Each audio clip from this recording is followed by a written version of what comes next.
Awesome. Well, hello, everyone. We'll give everyone just a couple more minutes here to join, and then we will go ahead and get started.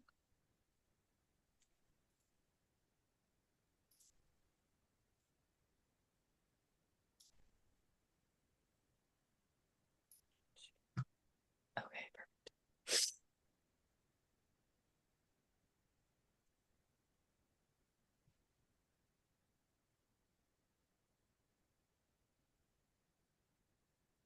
All right. I say let's do it. Okay. Well, everyone, thank you so much for joining us today. My name is Taylor Haas, and I am president and managing broker of Colorado Realty and Property Management. And I am joined by Jason. Jason Cassidy is an award-winning residential real estate advisor, renovation expert, and rental property owner with over 20 years of experience in the Denver metro area. He specializes in helping property owners evaluate performance and make informed decisions aligned with their long-term financial goals. Through Sunstone Real Estate Services, Jason provides practical, data-driven insights to help clients navigate changing market cycles with confidence. He was also previously a part of the Colorado Realty and Property Management team and even served on our leadership team for 8 years. So, in today's section, we are going to be focusing on how strong is your rental property in 2026. If you joined us last time, we talked more about kind of current housing trends across the Colorado Front Range. And so we're excited for part 2 today. So, with that being said, Jason, I will hand it on over to you. Thanks, Taylor. Certainly appreciate the great introduction and good afternoon to almost all of you. And I hope you're all well at the time that you tune into this webinar. Thank you for joining. I look forward to presenting some information that I hope is helpful for you on your journey as a landlord. Wherever that began and wherever that may end is different for each and every one of us, but some of the tools and tips of the trade are things that Taylor and I have picked up over the years, and sharing it is one of the best things that we can do to help others. And living here in Colorado for the last 34 years almost, there's quite a bit of information I'm happy to share aside from this webinar when it comes to market conditions or specifics related to your properties. But today's goal is to get through and get a better comprehensive understanding of where we are at with our rental properties. We all come from a different place, different timing, different goals. There's a very individualistic approach that we take for these things, but today the goal is to define and better understand what really is a strong rental property in the Denver metro market. So I'm going to share my screen with you and we'll get started. And feel free to put any information in the chat. Taylor will be keeping an eye on that as I speak, and I'm happy to answer questions as we go. I think we can stay on track and talk a little bit while we're doing this. So let's have some fun.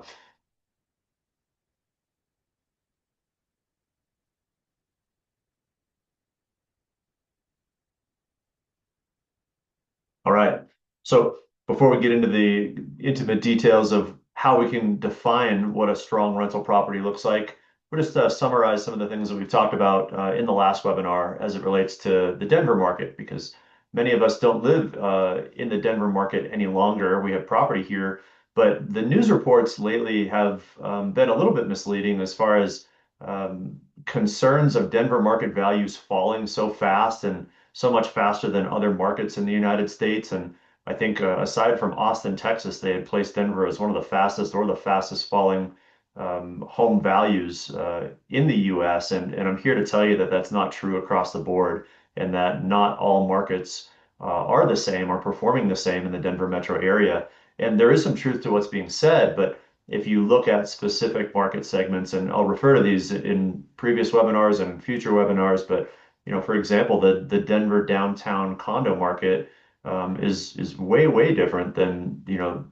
median home prices in the Denver metro area for updated single family residences. So it's not as bad as you may have heard, and I'm here to help you gain some confidence that having a rental property here is a great long-term investment still for many reasons. But let's talk about the things that make it such. And so for right now, the first slide that you see here, we're looking at inventory levels rising by almost 40% over the last year. That creates more of a balanced market condition than it actually creates a buyer's market condition. And recently, in a negotiation for a listing I was told by the buyer's real estate agent that the reason that they wanted more come inspection time was because it's a buyer's market. And statistical data I was able to provide gave us an advantage in the transaction and indicated that it was a balanced market, which typically is between 3 and 4 months of inventory.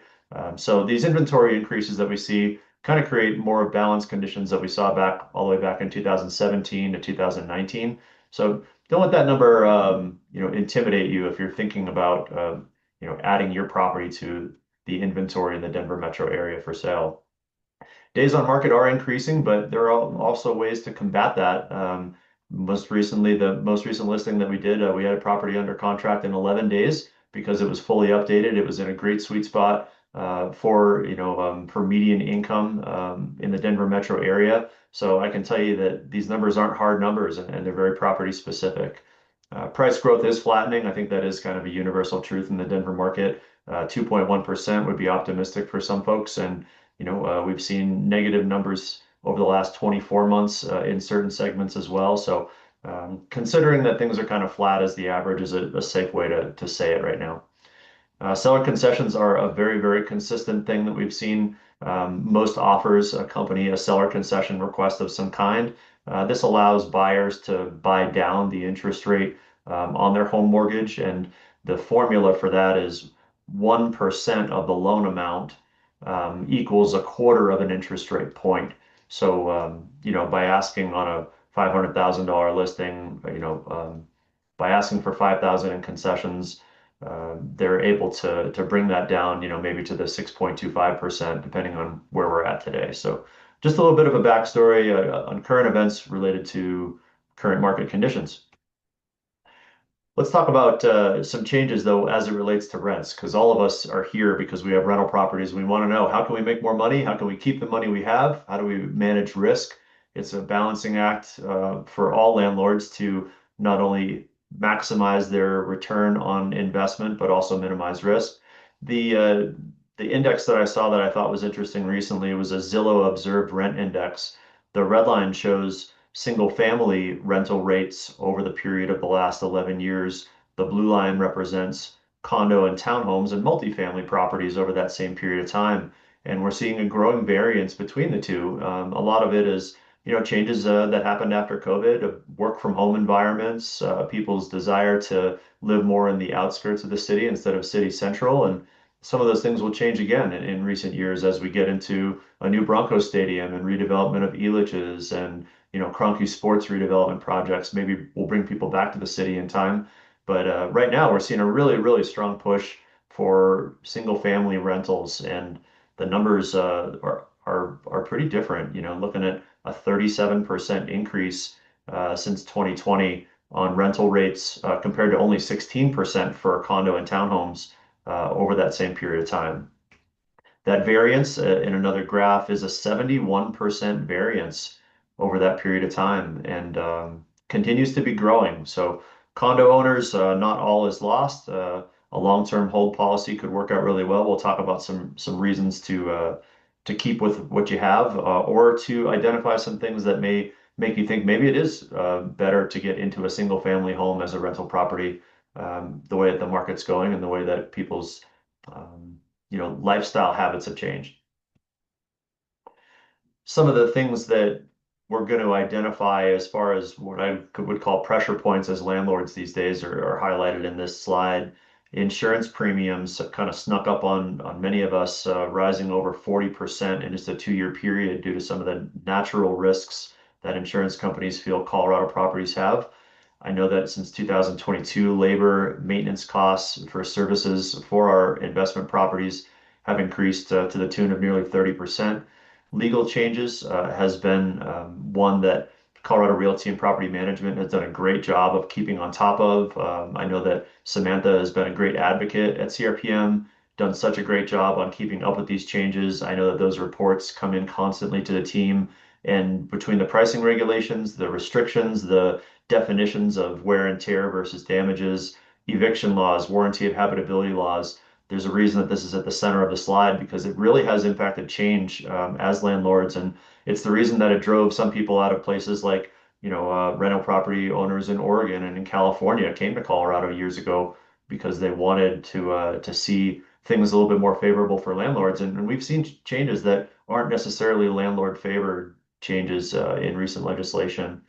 A big one today that we're going to talk to for multifamily properties and for some single family home properties is HOA risk. And another one, of course, is vacancy and turnover costs. How do we reduce these in a market where it seems like these things are growing concern? As far as costs, since 2022, when we were all super happy about market conditions and properties were flying off the shelves and appreciation was a guarantee, it seemed. Things have changed since then, and some of the factors that we're facing now really stem a lot from inflation, because repair costs are much higher. The cost to get goods and services, to get good people out to the properties, to get them serviced, has grown a lot. And labor shortages have a lot to do with that. The workforce in Colorado has driven costs up to be more competitive with one another. Um, the U.S. Bureau of Labor Statistics has given us, I guess, kind of put us in a place where we understand that a little bit better. There's a lot more data out there on that as far as where we are with labor. But a big one up north is in Cheyenne, Wyoming, just outside of the Colorado border. The data center construction market up there is increasing workforce by 5,600 workers to the point where they're actually creating a possible moratorium. And so, if you own property up there just north of Fort Collins and Wellington, that area, it's a very interesting time to be watching the news about what's happening with data center construction and labor force just north of the Colorado border. Insurance risks, wildfires, hailstorms, things of that nature have just increased our costs, and that's just a new reality. So you want to be calculating that in when you're looking at your rate of returns on your properties. And some of the more desirable places to live in the Denver metro area are surrounded by parks and things that, developers can't replicate on the outskirts of our city. And the trade-off for that is homes in these areas are older and they come with older infrastructure. They come with above ground, power lines and certain things that make it a little bit more challenging for us as landlords to keep properties in a great condition.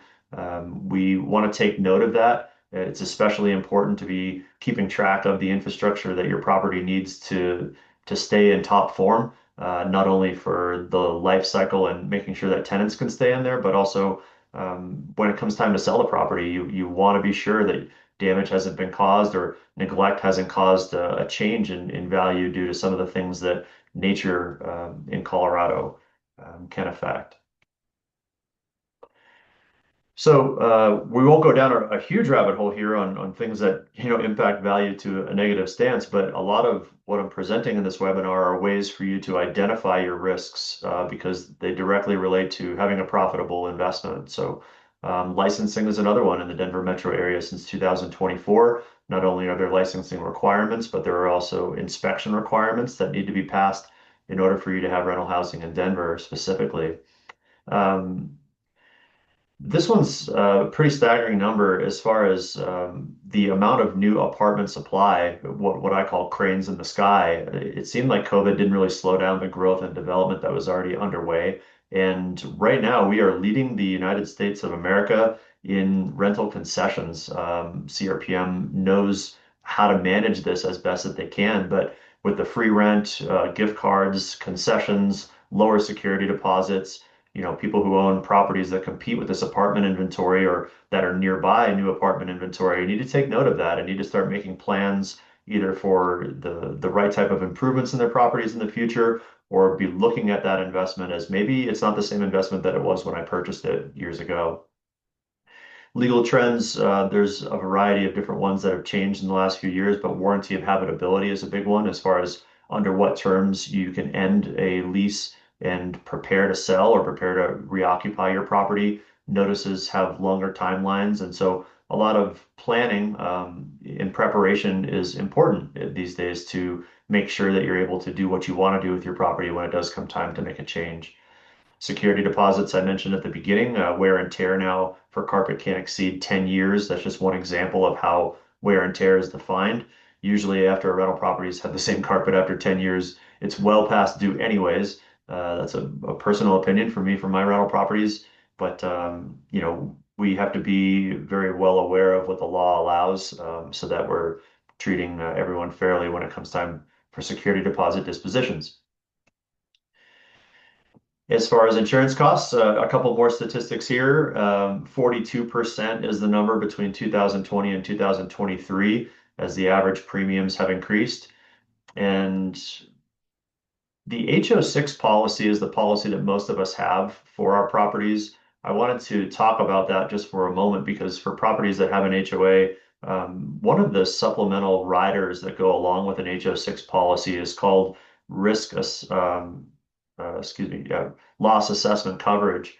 Loss assessment coverage is a way that in a covered loss, not just a planned budgetary loss, but a covered loss like a wind or a hailstorm or damage caused to a property that was unforeseen, loss assessment coverage has been one of the best tools for a small amount of money on an insurance policy that will, reimburse landlords in the event that there was a covered loss in that community. So if you're talking to your insurance agent, ask about that rider on your HO6 policy.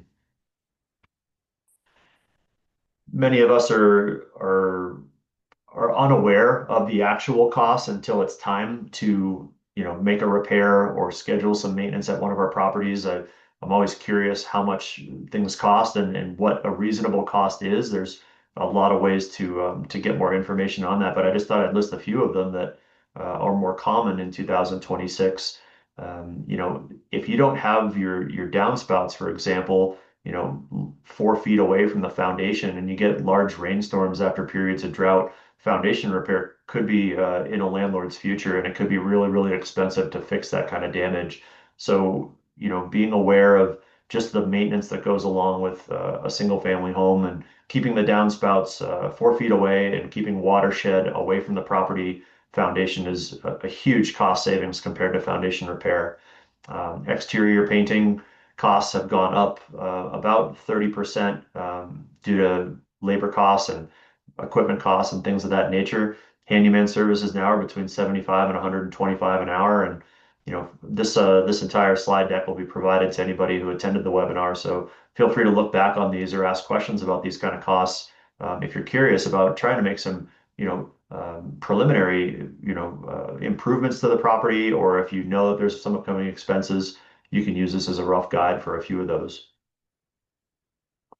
Okay, so we're going to shift gears just a little bit and talk a little bit about how we can assess the value of our property using some analytical data. And it's not overwhelming if you haven't looked at an NOI calculation, which is not net operating income.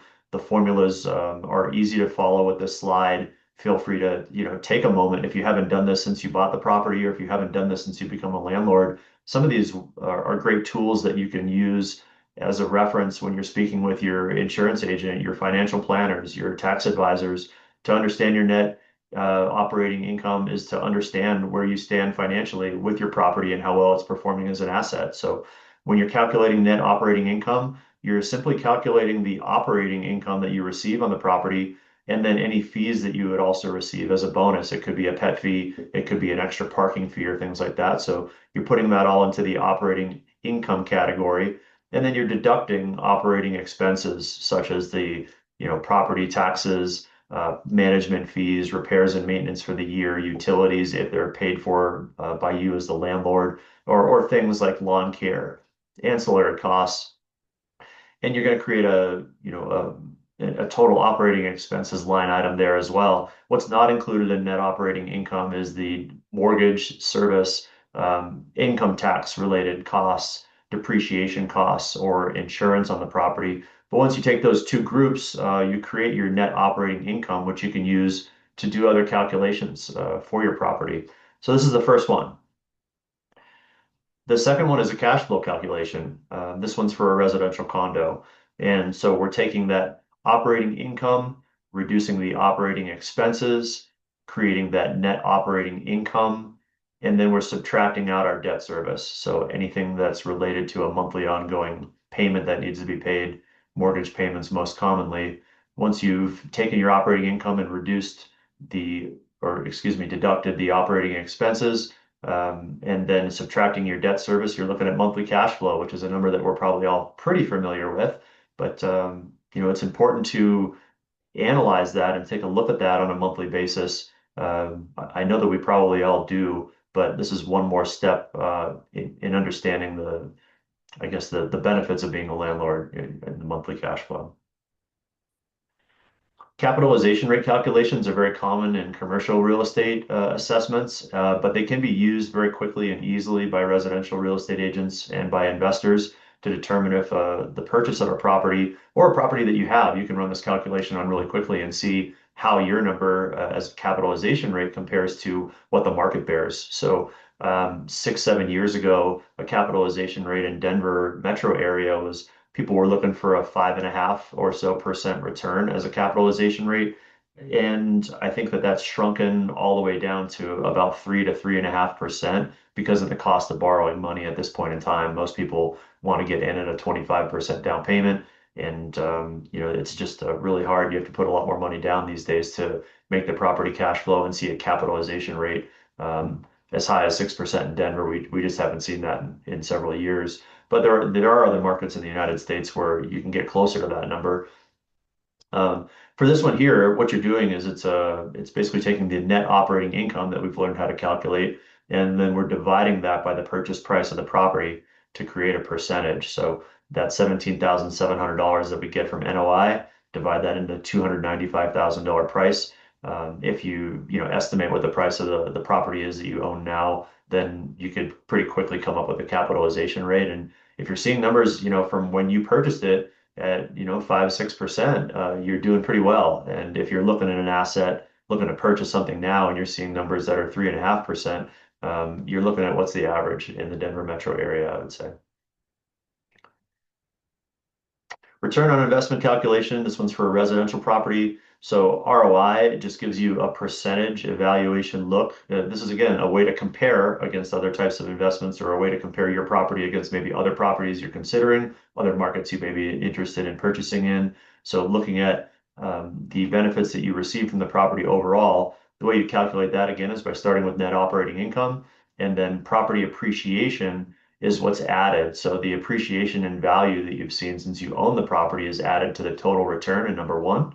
And then total for number two is a total of cash that you've invested. So the down payment that you put in at the time, the closing costs would be on your settlement statement. Any improvement or capital expenditures, CapEx costs are going to be line three. And then other cash invested, that would be maintenance, upkeep, improvement costs, things of that nature would all go into the investment category in number two. Once you have those two numbers, you're going to be taking the total amount, total return amount, and you're going to divide that by the total cash invested to get your percentage for ROI.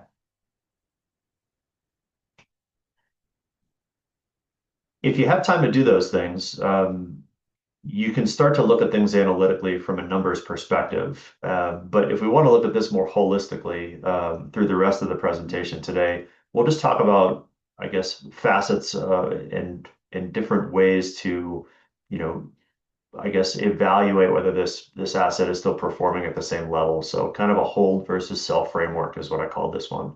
And if you're considering holding a property, there's a series of different ways that it might make sense for you. It could be different for the next landlord listening to this presentation, but if you have a positive cash flow because you bought at the right time and you've got a great interest rate and we've been able to leverage the highest possible rent rate and you see a steady income from this, you're probably going to consider holding it in this market when we have such an increase in inventory rates and there's a great potential, I think, my professional opinion, in the long-term hold status of holding real estate in the Denver metro area. I think we have more growth to come with what's happening in infrastructure and employment and some of the economical factors. So long-term appreciation, I think, is strong for Colorado.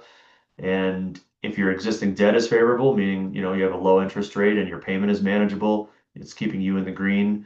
If your maintenance is manageable at this point in time, it's not a red flag to consider selling, but we're going to talk about when it might be. And if your equity continues to compound efficiently, meaning that you've already had a mortgage in place, let's say that you're at past 7 years in the amortization table, this is a great time to actually start, reducing principal on the mortgage. And so receiving that rent every month is not just receiving cash, it's giving you a taxable benefit. It's also giving you, someone else is paying down the balance on that property. So huge, huge benefit once you've had that property for years. Most importantly, making these investments a lot of times aligns with what's happening in our lives and our life goals, whether it's to fund someone's college, to prepare for retirement. In more serious situations, it could be to fund a surgery or it could be for something. So we all have different factors for that, but I think it's equal to balance out considering holding a property with what's happening in your life, the amount of stress you're willing to incur, whether you've moved so far away that it feels like really difficult to, keep eyes on what's happening with your assets here in Colorado. So all considerations on the green side. Selling side, if you have a negative cash flow, you're probably already wondering, what can I do? Is this a good time to sell? Should I just sell it and get rid of it? What are my options? These are very specific to your property. So you should be reaching out to a professional. You should be reaching out to a real estate agent and talking with your tax advisor and your financial advisors because they can help you. That's what they're there for. They have access to the tools and resources to make these decisions a lot easier, in the long run. So if future appreciation appears limited, well, if you're thinking about selling a condo in the short run in downtown Denver, I think future appreciation is still limited. And I think the way out of it is by waiting years and not months. So in that example, it would make a lot of sense to, think about whether it might just make time, it might make better sense to sell at this time, or not. You have to consider that for your specific property. If you have refinanced recently, you don't have that principal reduction factor. You have a higher interest rate. You're not able to refinance down lower than that. These type of things are squeezing you and adding pressure. You don't have a cash flow situation. It might be time to consider selling. Or if you have a property, a good example of this would be if you have a property that was a massive home, maybe it was a luxury type property or a property that just doesn't fit the standard mold of what we see most popular and the most attractive type of rental properties, the physical characteristics of it, the size of it, or just the potential financial burden if rent isn't paid or you have vacancy costs. Those are all red flags. And so for those of us that acquired a property, wanted to become a landlord because they didn't want to sell the property, might come back to Colorado, those are reasons to consider maybe looking at this less from I had a home and it might be a home again to this is supposed to be a performing asset. I want to reduce my risk. Maybe this isn't the right type of property for me to hold on in the long run. So, what truly makes for a strong single family rental in the Denver metro market in 2026? These are some of the strongest features that we see as far as desirability, and 3 to 4 bedrooms fits a large percentage of the tenant pool. It can accommodate a variety of different housing needs for a variety of different sized, people, whether it's roommates or absentee owners or, empty nesters or families or generational families. 3 to 4 bedrooms can work really, really well in a lot of situations. So if you have a single family rental property that meets some of this description, you're already in good shape. Hopefully the financials match up for that for you. Fenced yards are great for privacy. They're great for pets. Certainly something you want to keep up with the property. It is an asset to have a fenced yard with over 70% of residents in Colorado owning pets. It's certainly something to consider. The work from home flexibility ever since 2020 has stayed in demand. Having that ability to home office is certainly an asset to those who have rental properties. And school districts have always been a feature of value and a great way to secure residents that stay for a long period of time if they find that they like the school district in Colorado, with the weather that we have and the outdoor lifestyle that we live, having an attached garage is a huge benefit, I think, and it's a huge resale benefit too. And I believe that if you're thinking about purchasing a property without a garage, you should consider differently in the state of Colorado specifically. I know that condos work well for some people, but garages host all of your storage stuff, all of your outdoor tools, toys. The things that make Colorado really fun to live and play in are usually kept here. So it's a great asset in a home. Functional floor plans, kind of goes without saying. Proximity to parks, trails, shopping, and amenities. Well, developers can create these kind of things in new communities, and they've done a really good job in new communities that have HOAs where the pool and the playground and the trail systems are there. But some of it, especially if you live next to an established area or you have a rental property in an established area next to a park or a trail system like the Highline Canal Trail that they just continue to make improvements on. If you're close to Red Rocks, if you're close to downtown Denver, if you're close to the light rail station, these are big features when it comes to value, not only on the resale, but also what tenants truly want these days. These create the strongest performing properties that we see.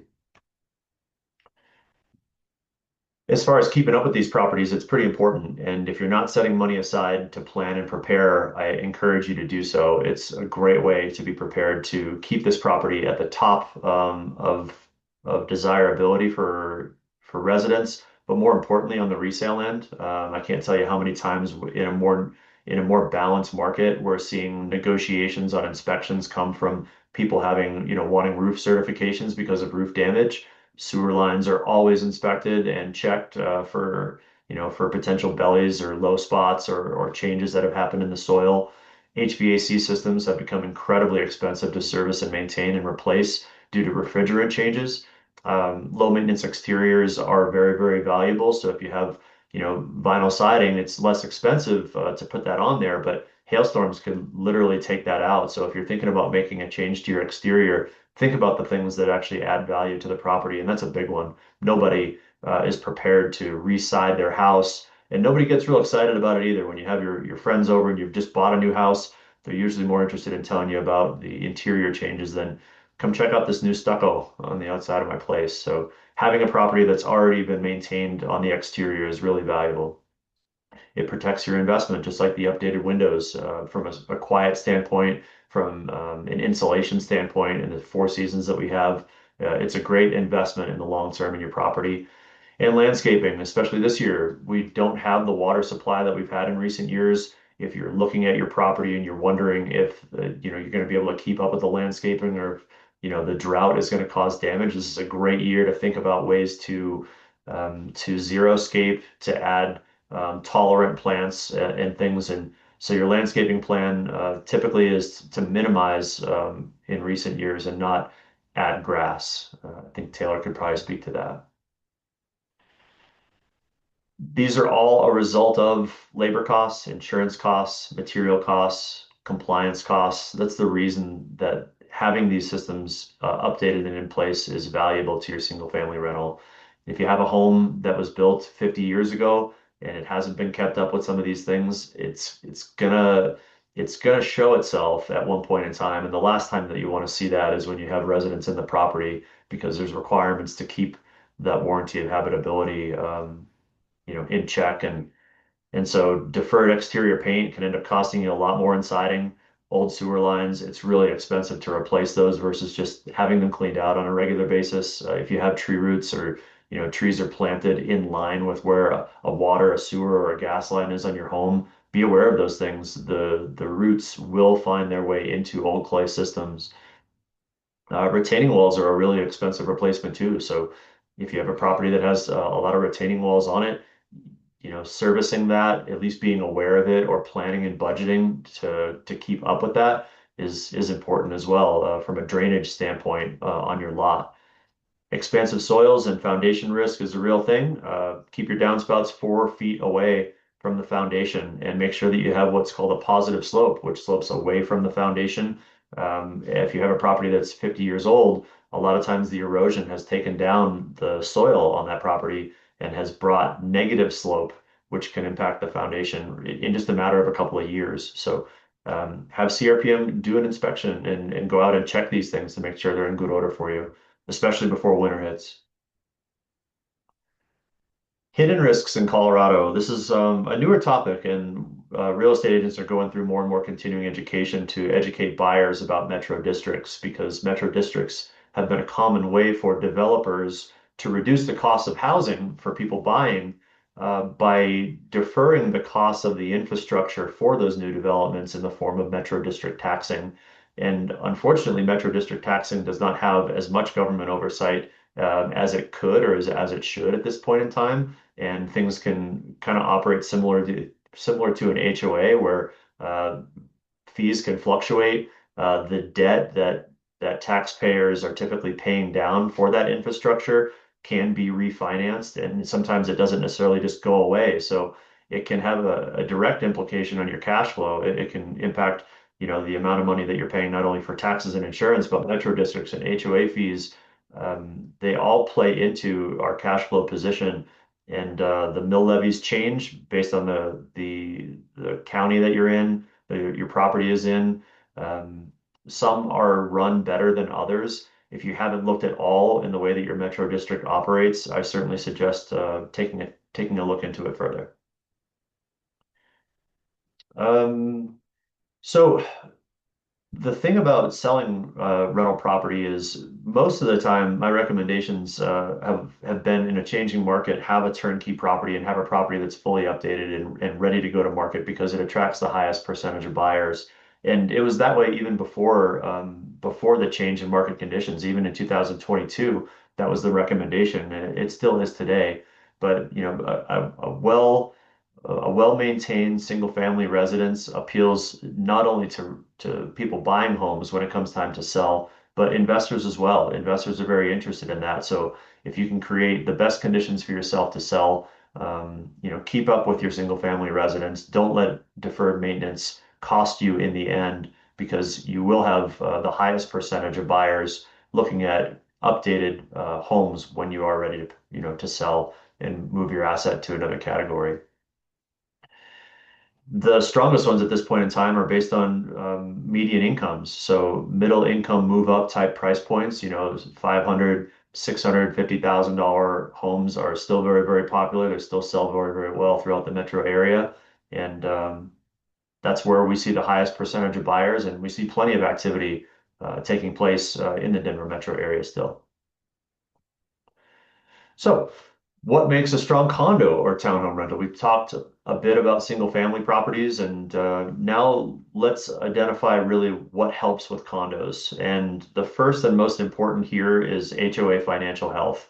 And as an owner of townhouses myself and HOAs, I don't sit on the boards. I'm not interested in going line item by line item on every single thing every time I get an email when it comes to the budget or things like that. But I can tell you that it is increasingly valuable and extremely important to have an understanding of what's happening in a homeowners association, because at the time that everybody else may figure it out, because they haven't been paying attention, that's when I see properties go up for sale, and 12, properties in a community get listed the same year because people can't afford a special assessment that they could have been aware of ahead of time. So, we're not always able to make changes in our rental property situations when we have a lease in place. We have terms that we have to honor, things like that. It's not an instant thing where we can say it's time to sell. But what you can do is you can look into the future a little bit by looking at the health of your HOA.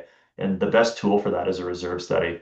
A reserve study is done and gives a timeline of a piece of real estate in the community. Usually it's a 30-year timeline. And so they're looking at the infrastructure of the siding and the roof and the pavement and retaining walls and the pool, and how much more time is left on the existing piece of that infrastructure before it needs to be replaced. A reserve study calculates all of that over a timeline, and budgets are built based on that, and assessments are built based on those two things. So by having a more recent reserve study and seeing how well the property in the community is funded, it'll give you a good indication of whether you might see a special assessment. Hopefully, the people running that HOA and your board members are aware of keeping healthy reserves, keeping the HOA dues as consistent as possible so that your income is consistent as possible, and avoiding things like, changes to insurance. That was a recent one where the limits for deductibles were changed as a Colorado law. Um, that impacted the cost of HOA dues. Underfunding a reserve can have a big impact related to a special assessment. Deferred maintenance is something that can easily be prevented if everybody's paying attention. So, take a look at your HOA budget, take a look at your reserve study, find out through the meeting minutes most recently that the HOA provides to see what's being talked about. And that can give you a heads up approach on whether maybe next year is the right year to exit. We are 85% funded, phenomenal. I don't have to worry about that as much. It'll give you some insight to your property.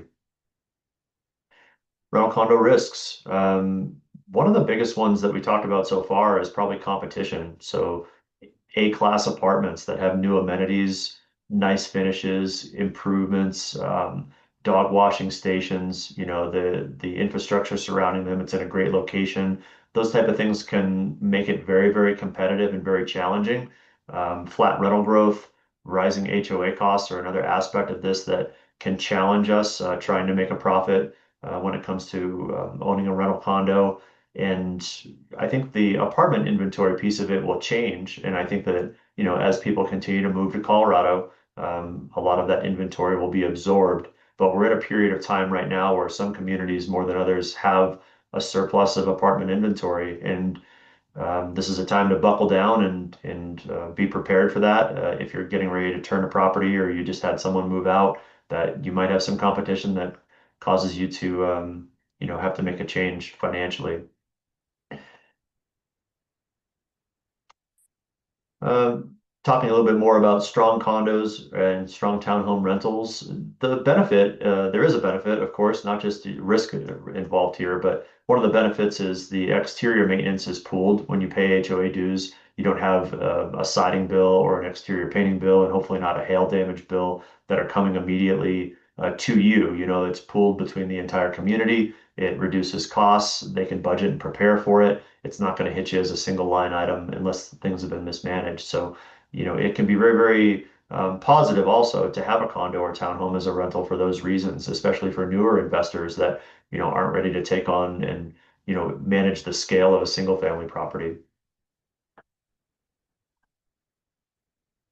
When it comes to strong rental condos, a big part of this is the lifestyle. So the strongest attached rental condos offer something that apartments have a hard time replicating. A lot of times what this is green spaces, especially for pet owners, when you're able to walk outside of a townhome instead of come, 12 floors into a building, a little bit less of the urban density characteristics. Those are great features in established condo communities and established townhome communities, and location, also can really favor condo owners that are along the Highline Canal Trail, for example, or they've got a great view of the mountains that maybe a newer community doesn't have. So these things are probably the most popular features, access to shopping, walkability, coffee shops, things like that. Views have always been popular. People love a mountain view or a city view. Trail access, good school districts, and transportation are all the most favorable. Another aspect of this is again when it comes time when you are preparing to sell a condo, one of the things that can impact the sale is whether or not financing is available for buyers. The term that mortgage lenders use for this is whether a property is warrantable or not warrantable. And what that means is a condo questionnaire is done and a series of questions about how many investors live in a building, how well the HOA is funded. Those are all part of what goes into whether a condo is considered warrantable or not. It's a question you could ask a mortgage lender about your specific community, and there are ways to find out more information about these, but in preparation or, also in determining whether your condo, is a good asset or not when it comes time to sell is related to FHA and VA approval. So typically an HOA will fill out information and submit that to to the FHA or to VA to meet standards and get an approval certificate, which can last from 1 to 3 years. If your condo community or your townhome community is not FHA or VA approved, it may take a high percentage of buyers away from that property and could put you at risk of being able to sell the property. So there's an easy way to look that up. There's an FHA approval site, there's a VA approval site. You can look up your property by the community, by the zip code, and figure out whether or not it's an FHA or VA approved community. Before you ever consider entering into a sale of any property that has an HOA, you want to check to make sure there's no pending or active litigation because it will be impossible for a mortgage lender to lend on a property if there's a serious lawsuit in place. Banks, consider that a high period of risk, and checking into that before you consider selling or before you consider ending a lease is a first step type thing in the process.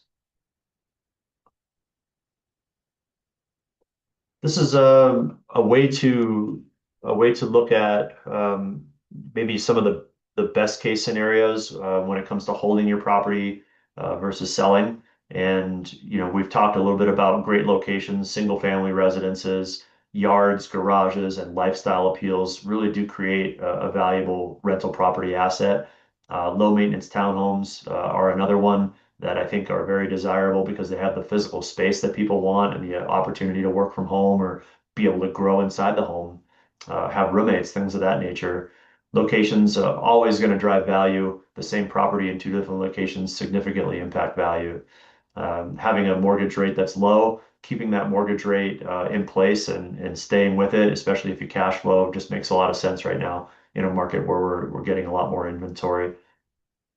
And ways to reduce risk is looking at your HOA after this webinar and saying, well, we're not well funded. Our reserve study hasn't been done in 5 years. I see that a special assessment is possible. The things they're talking about in the meeting minutes don't favor the current HOA dues that we're paying. It's probably likely they're going to go up.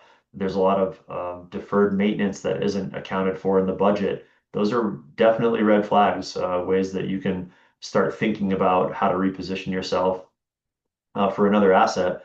And if you have a single family property and you're not putting some money aside, you should be. You should always be putting some money aside for some type of an infrastructure change or an improvement to the property. It doesn't always have to be because it's necessary.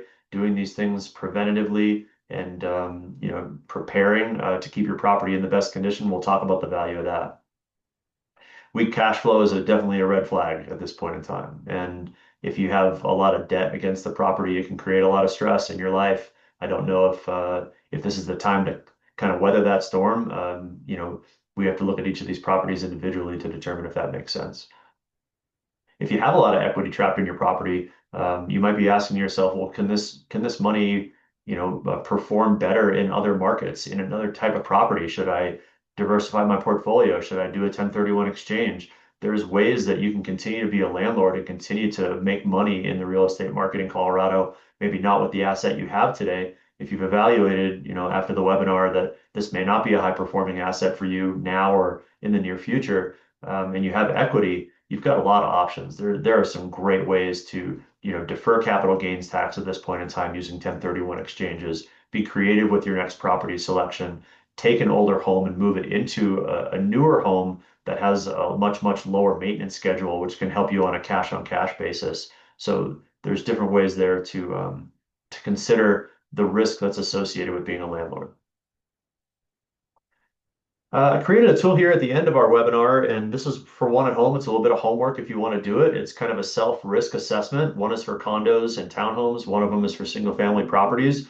The goal of this is to have the lowest score possible, and the factors working against landlords are what raises the score. So cash flow being, one of the biggest ones here. If you got a condo or a townhome and you're in a negative or thinning cash flow, and you're, trying to figure out how much longer you can endure that, maybe it comes as a tax benefit for you, but it's certainly not a normal way of operation for landlords to be at a negative cash flow every month due to, new costs, HOA dues, insurance, et cetera. So, it's the score is going to go much higher if you're dealing with that situation. But as you look down the list, these are the things that we've kind of reviewed today is cash flow, HOA financial health, whether or not you have a low rental demand. If it's hard for your property to rent on a continual basis, the times that it's turned, or if it turns a lot more than normal, CRPM is going to let you know and give you kind of a better indication that, this isn't performing according to the normal standards. Taylor and I talked before the webinar a little bit about it, and I think days on market average for single family properties are at 18 days, which is probably outperforming the averages in Denver. CRPM, that's a great number for CRPM to provide to us as landlords. Condos in comparison, so 18 for single family homes, 49 days on market for condos. So it's a changing market for condo and townhome owners for sure. So take a look at your scores after this and figure out whether you're in a watched category, you're in a reposition. Maybe it's time to consider a sale in the future. You can start doing things to position your lease. You can start doing things to the property. And if you have a low score, great, you're in perfect shape. And this is a really quick way to take temperature on your investment. And we have one for single family rentals also. So at the end of the webinar, feel free to start adding these up. Hopefully you're in the green, but you're looking at a different subset here, age-related maintenance on single families. Metro districts plays into it in some cases. your cash flow is always the number one in this case. So hopefully those slides earlier help with that a little bit, understanding your cash flow position or how your investment stacks up to other ones that you may have in your portfolio. It takes us to the end of the time period that we have today. It allows us time for questions. What I will say is that another thing facing condo and townhome owners is that competition with apartment buildings, and it's the same for single family property owners as well. But what I would say is one of the things that's helped me as a landlord has always been keeping my properties up into an updated condition. It's given me the ability to increase the rents whenever I make improvements to properties. And by increasing the rent, it's essentially paying for the improvements that I've made to the properties over time. But it serves me in more ways than one. It's also served me from a tax standpoint because now I have capital expenses that can offset the income that I'm making. Those are also coming back to me when I sell the property as capital expenses, so they reduce my basis for capital gains tax. And they also increase the percentage of residents that want to live in my property. So instead of having a property where I'm just trying to find somebody who wants to pay the lowest rent possible in that location, most of the times I'm finding residents that want to pay a little bit more, that are well qualified, and that they want to live in a nice property and keep it nice. So it's served me well as a landlord to operate under that philosophy. Something for you to consider as a landlord. And it kind of moves us into the next segment of the webinar series that we're doing, which is what happens if you're not able to sell your property right now, or it doesn't make sense to sell your property right now. You've been hoping to hang on to it. Maybe you're going to pass it along in a trust, through your estate. So how can I manage this situation better and keep what I have is probably the situation that many of us are in. We're not ready to sell yet. And making improvements to the property to compete with the apartment inventory is a great way to do it. And I think the first step is evaluating your property and understanding what the best return on those type of improvements is from a rental standpoint and from a resale standpoint, because you're doing both at the time that you improve a property. You're also setting yourself up to reduce risk a little bit. And the way that you're setting up to reduce risk in that situation is you're if you have to sell a property and it's tenant occupied, for example, and sometimes somebody needs a heart surgery. I've had actual examples like this, or things change suddenly in life. If that's the case, if your property is updated, you're getting a great rent rate, and you haven't let the rent slide over years just to be nice, you're in a much better position to sell that asset when you need to. And if someone's purchasing it based on qualified income and the rent's $400 lower than it could be, and the property has deferred maintenance that somebody else is not going to be ready to pick up the bill on, as a landlord, those are things that could hurt you in the future, and that you can easily protect against, and have an offset in your taxable income, and be in a better position to attract more buyers and investors when the time comes and the market does change. So the next webinar is going to focus a lot more on what improvements make the most sense for rental properties. And this will be probably drawn out in between two categories for the multifamily properties, condos, townhomes, and single family properties, so that you're not overspending, you're not over improving. These are practical examples that we'll dive into on the next webinar. I want to thank you for attending. I want to thank you, for being CRPM, faithful like I am, and I'm happy to answer a couple of questions if I've generated any during our webinar today. It was that good. There's not a single question. I lulled you all to sleep. All right. Well, that's okay. Hopefully, this was somewhat helpful for you either now or in the future. Feel free to get a copy of this webinar through CRPM. A copy of the slide deck will be available as well. Awesome. Yes, we'll send that out shortly. Of course, Jason has his contact info there. Feel free to reach out to him. If you need me to, I'm happy to make the introduction between Jason and you as well. So just let us know how we can help. Thank you so much. Have a great rest of your day. Thank you.